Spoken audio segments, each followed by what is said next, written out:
All right, guys, so we are learning more crazy stuff about the Titan submersible implosion, including YouTubers coming out and saying, the CEO, Stockton Rush, invited me on a trip to go down there. One YouTuber saying he went down 3 weeks ago in like a test dummy run.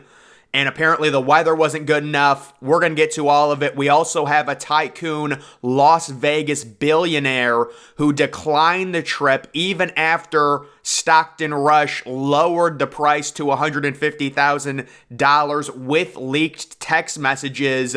But take a look at this. Mr. Beast reveals he was invited to ride the Titan submersible that imploded. Kind of scary that I could have been on it. And this is the message he says. Also, I'm going to the Titanic in a submarine late this month. The team would be stoked to have you along, possibly going down to the wreck there. And I'm not sure who that is. I'm guessing that's not the CEO, but it seems like the CEO and the whole OceanGate team was really big on trying to get influencers in these videos to really, jazz up the whole experience. And maybe they were trying to offer free trips to like big time influencers who could put it on their YouTube channels and get millions of views. It's basically a free promotion. But getting to this huge story, Titan sub tragedy billionaire Jay Bloom says he and his son were offered seats that went to two people that eventually ended up dying on the doomed implosion. OceanGate co-founder and CEO Stockton Rush called the Titan submersible way safer than flying in a helicopter or even scuba diving and offered a last-minute discount in texts that were revealed. The billionaire explained that OceanGate Expeditions co-founder Stockton Rush first reached out to him about joining the dive in February. Quote, in February, Stockton asked me and my son, Sean, to go with him on a dive to Titanic in May. Both May dives were postponed due to the weather, and the dive got delayed until June 18th, the date of this trip, he ended up explaining in a Facebook post. Bloom said he expressed safety concerns, and Stockton told him, while there's obviously risk, it's way safer than flying in a helicopter or even scuba diving.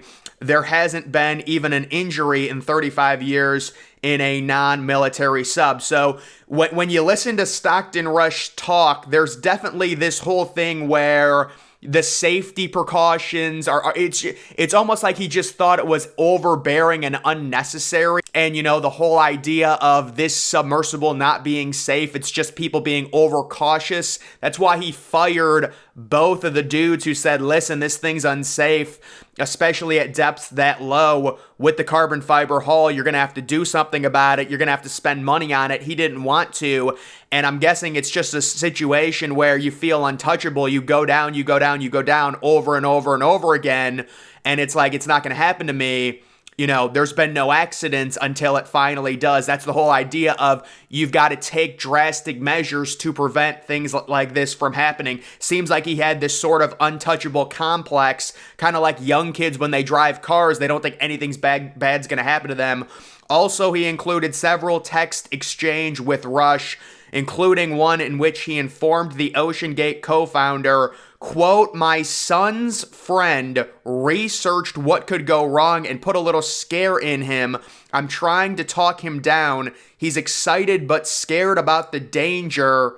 After Rush had asked him when the two might be available, Rush later responded with, quote, happy to have a video call with him, curious what the uninformed would say the danger is and whether it's real or imagined. So this dude's son's friend possibly saved him from this implosion event. This is a crazy, crazy story. Las Vegas billionaire Jay Bloom and his son Sean had planned to go on the doomed voyage but pulled out due to a friend researching what could go wrong, and it ended up scaring Sean. You also have to wonder with this entire submersible situation, there's another YouTuber that I want to bring up, and I don't know if this was a TikTok, but I took some screenshots of it.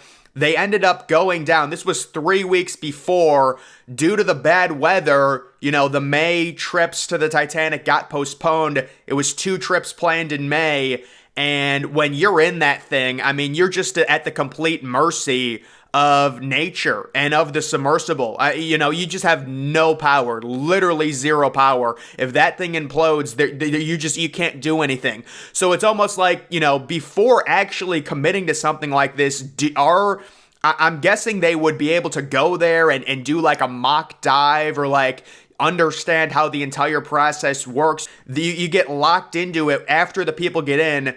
And it really is a crazy process. It's kind of shocking that billionaires would agree to this. And the one billionaire that backed out, it was because his son's friend did research on it. I mean, when you go there and you look at the setup that they have, Stockton Rush is going to say, oh, there's been no injuries, all of that. For sure, that's all well and good. But I do think, especially if you're a billionaire, you should have someone that is an expert. If you're really going to trust this, going down that low, that's a big commitment, right? That is a massive amount of air pressure. You need to make sure the submersible can take it. But those are just some crazy stories. And then the leaked text messages with Stockton Rush, who is texting, I am meeting this afternoon with a couple interested in Mission 2. Any progress on joining us this year and likely dates? My son's friend researched what could go wrong and put a scare into him. I'm trying to talk him down. He's excited but scared. I'm happy to have a video call with him. He researched the marine life at the depth and perceived threats to the vessel.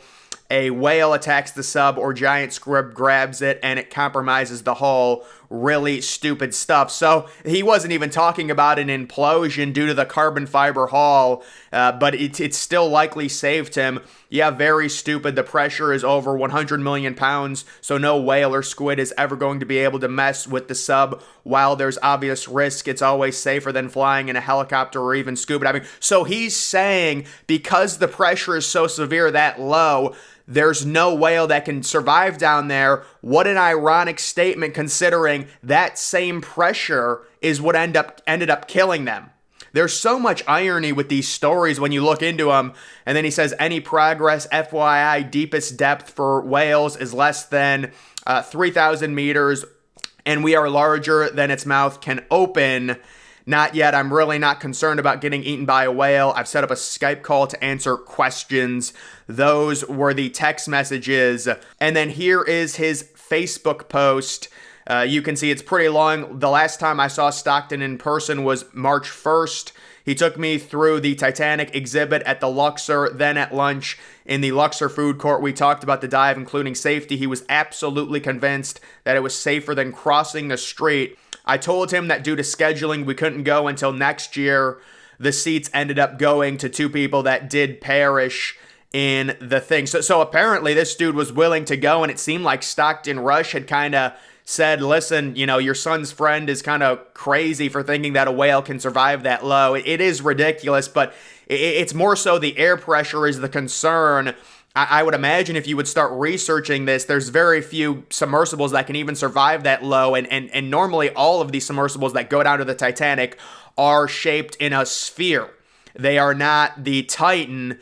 And, there's a lot of issues with this. So that is the current update on the Titan. Some people coming out saying they were invited by friends. The YouTuber 3 weeks ago, seems like it got delayed by weather. It is pretty remarkable stuff. And you just have to wonder what type of lawsuits are going to end up coming out of this with the stories on the Titan. We still have no update on the debris field. I don't know when that's going to be released. I'm not even going to speculate. They could release it today, tomorrow, whenever. It's not like it's crazy. You're not going to see any bodies or anything like that. They're basically completely dissolved. That's what I can say about the bodies. With an implosion like this, I was watching a video.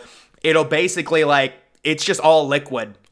It's hard to explain, but there will be no remains of people, if anyone is wondering on that. It would be more like little shards of the submersible when it comes to the potential remains of the submersible Titan. I would imagine they would release those. I don't know when. I would have figured they already would have, but that is just the update on that. So we'll have to see what ends up happening with Titan. What happens to Ocean Gate at this point? I'm guessing it's going to be pretty brutal because, I'm not even investigating this. I'm just looking at stuff on the internet. Imagine if a lawyer got his hands on this, even if you tell people you need to sign a consent form to allow this, it was clear that there were several corners that were cut due to the success that they've had with these dives, you know.